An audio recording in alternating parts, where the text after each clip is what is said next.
नमस्कार साथियों, मैं राकेश राजभर पुनः एक बार आपका स्वागत करता हूं मिशन स्वर्णिम भारत यूट्यूब चैनल पर।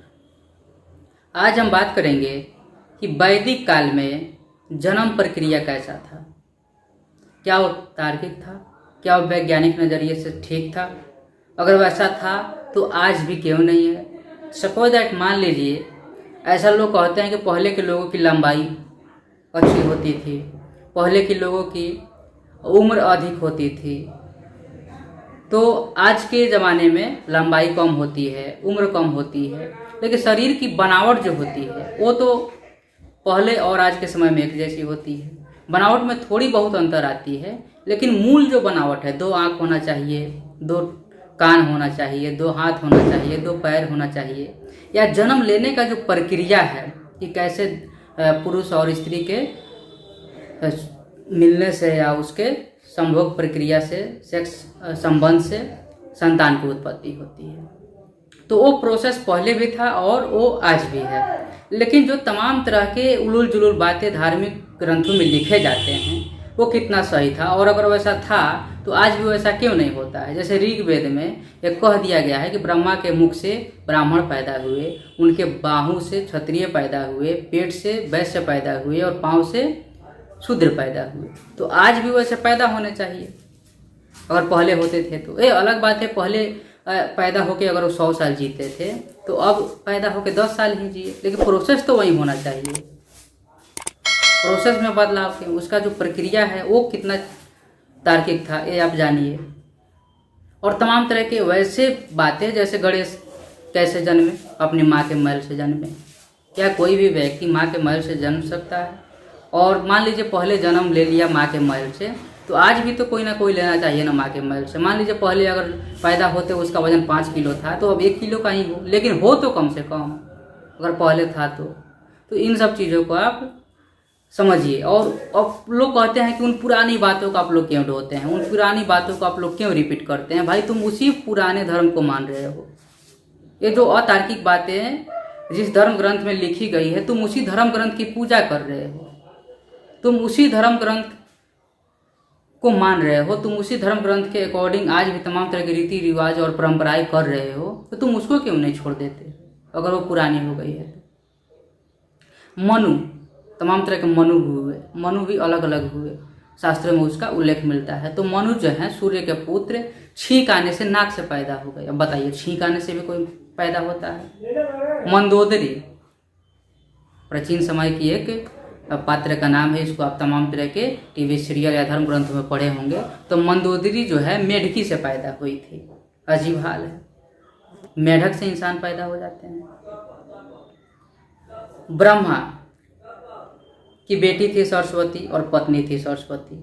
तो संबंधों के बारे में विशेष हम बात नहीं करेंगे। अलग अलग काल में अलग अलग संबंध बनाए जाने को लेकर उसके नियम कायदे कानून बनते रहते हैं। अलग अलग धर्मों में, अलग अलग क्षेत्र में, यहाँ तक कि अलग अलग जातियों में तमाम तरह के नियम कायदे कानून हैं कि किससे किसकी शादी विवाह होगी, या किससे कैसा संबंध किसका रहेगा, किसके साथ किसका मजाकिया या हास्य तरह हंसने हंसाने की संबंध रहेगा।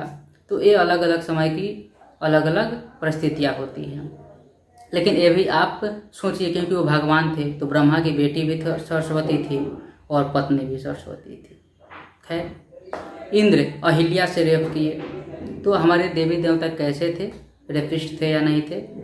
ये इंद्र और अहिल्या की कहानी आप रामायण में पढ़ सकते हैं। खैर, ये सब संबंध शारीरिक संबंध बनाने को लेकर है। आज मैं फोकस ज़्यादा करूँगा कि जो प्रोसेस थे जन्मने का वो कितना तार्किक था, वो कितना लॉजिकल था। जैसे हनुमान का पूंछ का पसीना मछली ने चाट लिया तो उससे कौन पैदा हो गया? मकरध्वज हो गया।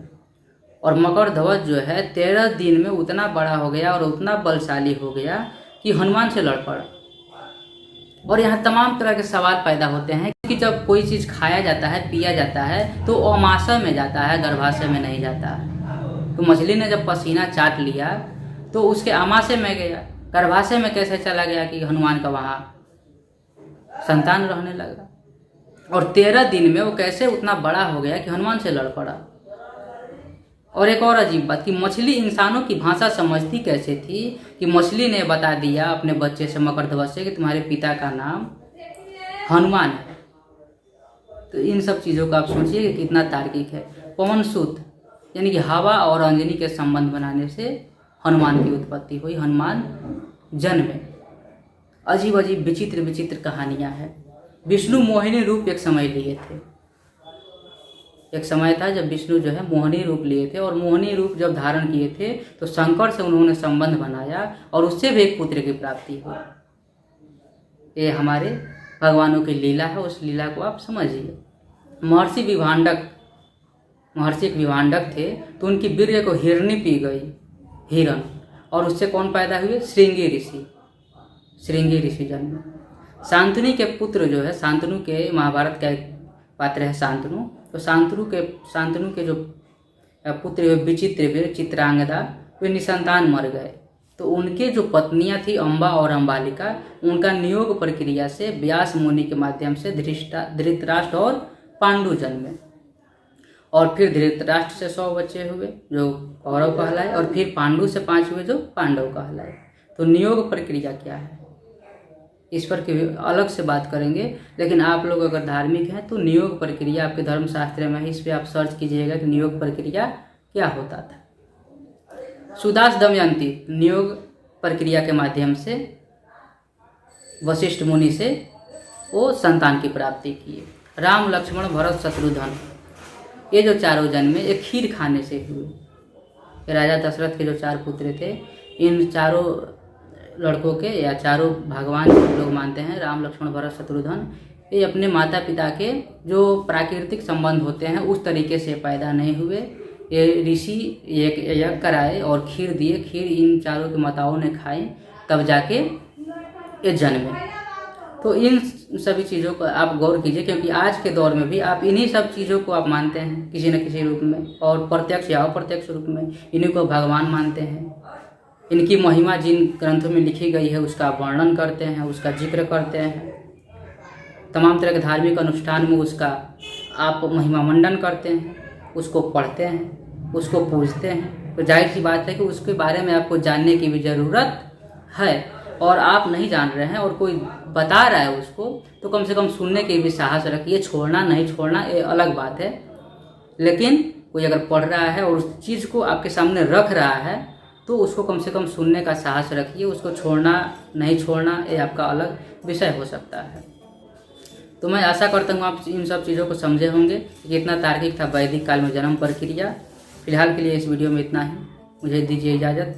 फिर मिलते हैं किसी अगले वीडियो में, तब तक के लिए नमस्कार।